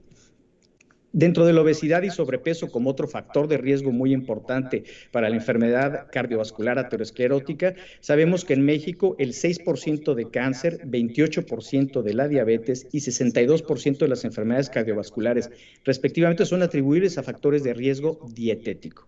1 de cada 20 niños menores de 5 años y 1 de cada 3 entre los 6 y los 19 años padece de sobrepeso y obesidad, colocando a México dentro de los primeros lugares de obesidad infantil a nivel mundial. México es el segundo país con mayor población obesa en el mundo después de Estados Unidos. Cerca del 30% de los adultos mexicanos padecen obesidad y hasta un 40% padecen sobrepeso. ¿Qué hay con respecto al sedentarismo? El sedentarismo, de nuevo, gráficas tomadas de los Estados Unidos en poblaciones mayores de 18 años, podemos observar que la cantidad de personas que cumplen con la actividad mínima física recomendada por la Asociación Americana del Corazón es de alrededor del 50% como máximo. Podemos observar un pico incluso hasta el 59%, pero no más que ello. Es decir, tendemos al sedentarismo. Por otro lado, la prevalencia en edades menores, en los estudiantes que se encuentran en los grados 9 y 12, mismo país en Estados Unidos, en los cuales se realiza una actividad física mínima de 60 minutos por 7 días a la semana, vemos que es muy pobre. Y sobre todo lo que llama la atención es que es mucho más pobre en el caso de las mujeres hispanas o en el caso de los hombres hispanos.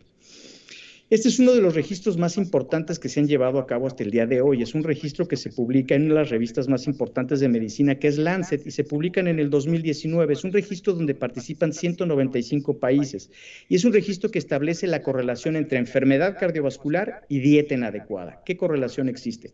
Y vemos cómo en el caso de Canadá tenemos alrededor de 105 a 142 muertes por enfermedad cardiovascular relacionadas a la dieta inadecuada, en tanto que en Estados Unidos y México puede llegar a las 250 muertes por cada 100,000 habitantes debido a una dieta inadecuada. Como pueden observar en la segunda gráfica, en color rojo tenemos las enfermedades cardiovasculares, en un color más claro o naranja claro tenemos a la diabetes y en un color aún más pálido tenemos al cáncer. Y vemos su correlación con una dieta inadecuada, es decir, no pasaremos a través de todas ellas, pero solo las primeras 3 para indicarles que una dieta justamente alta en sodio, una dieta baja en granos, una dieta que es pobre en frutas, una dieta que es pobre en nueces, que es pobre en vegetales, podemos observar cómo la cantidad en rojo, es decir, la presencia de enfermedades cardiovasculares y por lo tanto la mortalidad asociada es muy alta. ¿Qué hay con respecto al otro factor de riesgo, que es la hipertensión arterial?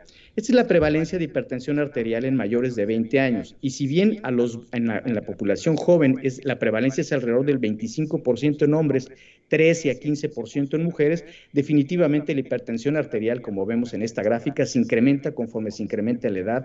Estos son datos obtenidos entre el 2013 y 2016. ¿Qué ocurre con la diabetes? Personas mayores de 20 años, la prevalencia de diabetes es de alrededor del 15% en Estados Unidos, 14% para las mujeres, y estos son valores muy, muy similares a lo que obtenemos en los estados del norte de nuestro país. ¿Qué ocurre en la diabetes en nuestro país? Yo les pido que se concentren sobre todo en el recuadro amarillo, ya que la prevalencia de diabetes, si bien esta fuente es del 2012 y 2016, el día de hoy en 2020 esta prevalencia ya cambió y somos muy similares a Estados Unidos, pero en el caso del sobrepeso y la obesidad, 72% en el caso de mujeres en 2016, casi 70% en hombres y sobre todo el 90% de los casos de diabetes se relaciona con sobrepeso y obesidad. Entonces tenemos un problema muy grande a nivel de los factores de riesgo.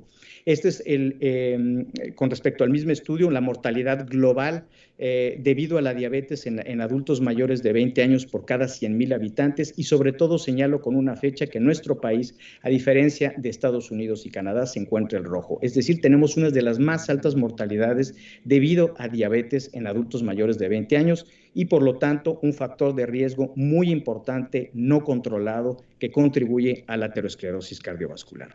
Ahora, si a esto aunamos que combinemos varios factores de riesgo, pues evidentemente tenemos una explosión a nivel de la mortalidad. En la columna A observamos que todos estos pacientes que se encuentran en la columna A tienen única y exclusivamente un factor de riesgo, es decir, la edad. Por lo tanto, la mortalidad llega hasta el 8% aproximadamente. Los que se encuentran en la columna B, tanto hombres como mujeres, tienen 2 factores de riesgo, la edad, así como también colesterol inadecuado o un nivel de colesterol inadecuado. Los que se encuentran en la columna C son la combinación de 3 factores de riesgo, edad, colesterol inadecuado y diabetes. Y en la cuarta columna vemos cómo la mortalidad se incrementa de manera significativa cuando combinamos todos estos factores de riesgo en adultos de 50 a 60 años de edad, es decir, edad, colesterol, presión arterial inadecuada, control inadecuado de la presión, fumadores y diabéticos. Por eso la importancia del control de los factores de riesgo. Ahora, si bien pudiera sonar un poco catastrófico, no todo está perdido. ¿Qué hemos hecho a nivel mundial los médicos y los especialistas que tenemos que estar al cargo de este control de factores de riesgo? Pues es justamente incidir sobre la población, y vemos cómo de 1979 en la gráfica de la izquierda es Estados Unidos y en la gráfica de la derecha es en el caso de Canadá. Bueno, pues justamente el número de muertes en miles, expresado en miles de personas de 1979 hacia el 2016, tanto en hombres como en mujeres, ha habido una reducción significativa en la mortalidad. En el caso de Canadá, contamos con la misma tendencia, ha habido una reducción del 35%, solo que aquí es a partir del año 2000 hasta el año 2012-2013, que son las últimas estadísticas. Disminución del colesterol, muy importante. En nuestro organismo el colesterol se desglosa en varios componentes, pero en general consideramos que el colesterol más importante es al que llamamos LDL. ¿Por qué? Porque es el colesterol aterogénico, es el colesterol que va y se va a ir a acumular justo en la capa media de nuestras arterias. Es el que bien conocemos como colesterol malo.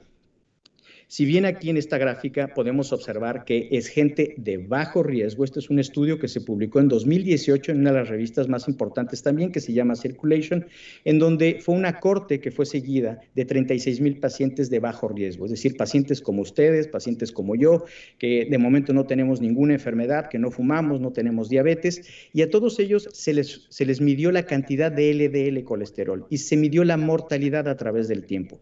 Vemos que con mayor incremento de niveles de colesterol LDL en sangre, evidentemente la mortalidad se incrementa, y en el lado derecho de esta gráfica podemos observar cómo las curvas se separan inclusive antes de los 10 años.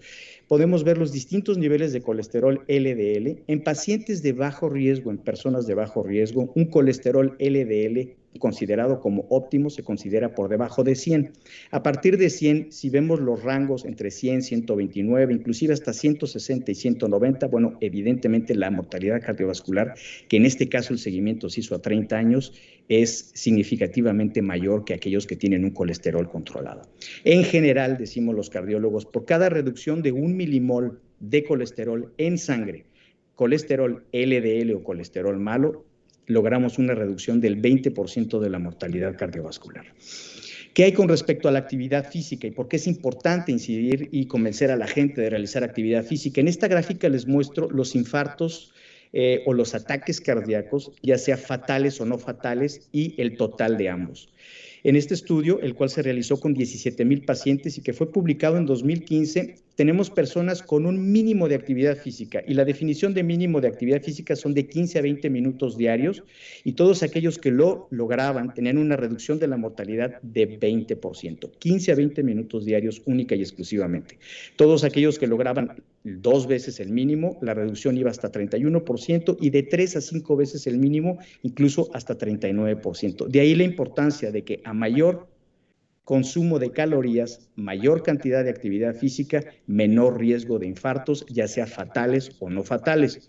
¿Qué ocurre con la dieta? La dieta recomendada por la Asociación Americana del Corazón es justamente la dieta mediterránea.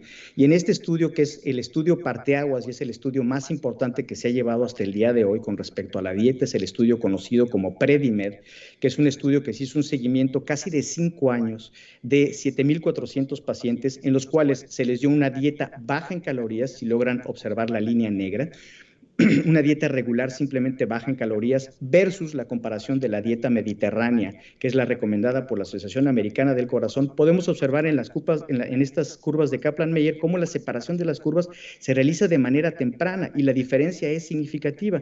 ¿En qué consiste esta dieta mediterránea? En general consiste en una gran cantidad de frutas, de verduras, de granos, de nueces, de leguminosas y sobre todo de pescados. ¿Qué logramos en pacientes con alto riesgo? Mario, nuevamente yo te interrumpo, disculpa. Al parecer aquí en la presentación nos quedamos congelados en la diapositiva 11 nada más. Nada más para comentarte. Muchas gracias, nada más. Ya está girando, ya lo tengo ahí, yo la tengo como a la 24. Ok. 24 o 25, adelante nada más, yo creo que ya está por cerrar, falta un minuto. Sí. Adelante, Mario, perdón. Sí, una disculpa. ¿Qué hacemos con los pacientes que tienen un alto riesgo cardiovascular? Aquellos con hipertensión, diabetes, tabaquismo, dislipidemia y obesidad, pues justamente a través de esta dieta mediterránea, que es la recomendada por la Asociación Americana del Corazón, logramos aumentar la calidad de polifenoles, de grasas insaturadas, que se van a traducir en una reducción de la inflamación, disminución de la presión arterial, disminución y sobre todo estimulación del sistema antioxidante de nuestro organismo y por lo tanto reducir el número de enfermedades cardiovasculares y de diabetes tipo 2. ¿Cuál es el objetivo futuro? Y son las últimas 2 diapositivas. El objetivo futuro como cardiólogos en la Federación de Cardiólogos, en la Federación Mundial de Cardiólogos, es aún para el 2025 reducir aún más la mortalidad y lograr una reducción de la mortalidad del 25% para este año. Y concluyo con esta diapositiva indicando que evidentemente la aterosclerosis es una pandemia, es una pandemia que afecta mucho más a hombres que mujeres, y dentro de sus complicaciones que ya mencionábamos con anterioridad, el infarto del miocardio es la principal. ¿Cómo vamos a lograr combatir esta pandemia? Pues es evidentemente a través del control de los factores de riesgo cardiovascular, a través de los factores de riesgo de aterosclerosis como el tabaco, la obesidad, el sedentarismo, la hipertensión arterial, el control de las grasas en sangre, y a través de la prevención y el tratamiento. Prevenir que los pacientes fumen, prevenir el aumento de peso, regular o que sea moderado el consumo de alcohol, estimular la actividad física y sobre todo a través del tratamiento. Desgraciadamente el día de hoy, por cuestiones de tiempo, no podremos hablar del tratamiento, pero pudiera ser la oportunidad para alguna otra charla y poderles comentar de qué manera mi hospital ha contribuido en diversos protocolos de estudio para los distintos medicamentos que se han creado últimamente y que han logrado combatir tanto la mortalidad cardiovascular, disminuyendo la cantidad de grasa en sangre, como también el control de los factores de riesgo de manera adecuada. Yo les agradezco muchísimo por su atención.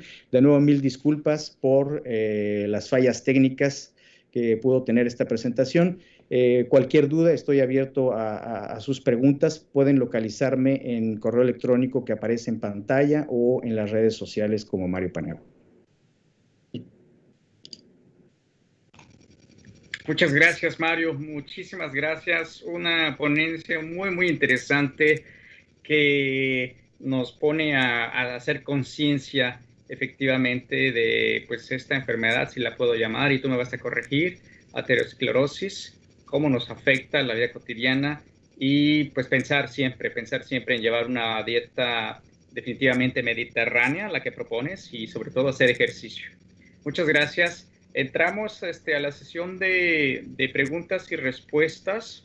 Si están adelante, me gustaría que participaran, ya sea por medio de chat o levantando la mano. Adelante. Para preguntas para Rafa, para Francisco Tovar y para el doctor Mario Paniagua, adelante.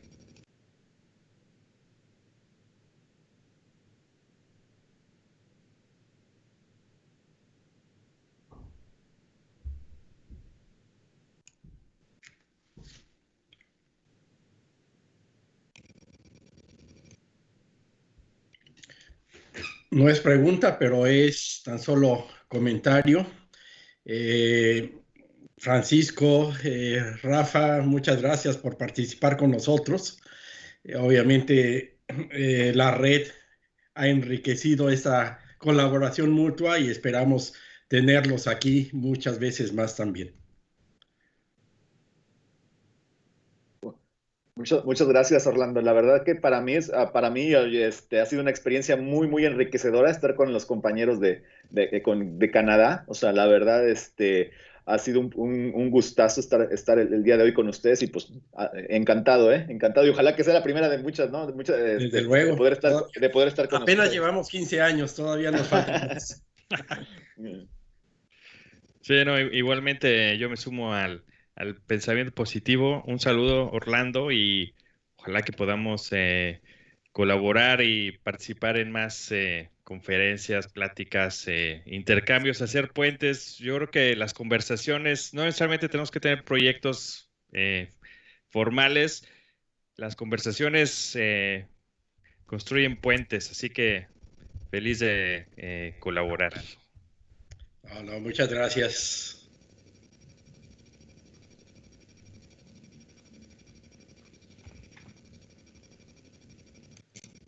Yo solo quiero comentar que después de la plática el doctor se me quitó el hambre.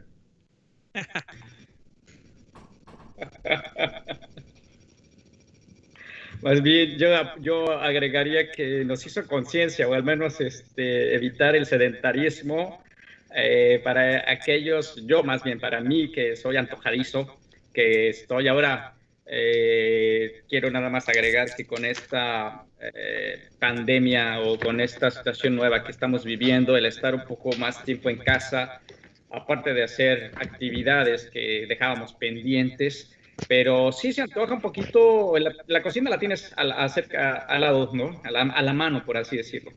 Y entonces, pues sí, estás haciendo viva, tienes algo, bueno, vas a picar o ya tienes el antojo y pues, verdad, pues estás ahí, tienes el tiempo libre, ¿por qué no preparar unas ricas picaditas que acabamos de hacer o le ponemos manteca y toda la cosa, ¿no? Pero bueno, no por eso no dejar, pero los felicito, Francisco Tobar, fantástico, Rafa Pulido, increíble también, y pues el doctor Mario Paniagua, ¿qué puedo decir, no? Que nos da verdaderamente esta información muy, muy valiosa y que también CEIMEXCAN, también por medio de CEIMEXCAN se pueda difundir a todos los connacionales y a todos que están en el mundo y que pues están bien, no nada más connacionales, a todo público en general. Muchas gracias, José Miguel. De nuevo, un placer de haber participado con todos ustedes. Muchas gracias por la invitación. Bueno, tenemos unos minutos antes de comenzar el siguiente bloque. Vamos a dar una pequeña pausa de 10 minutos.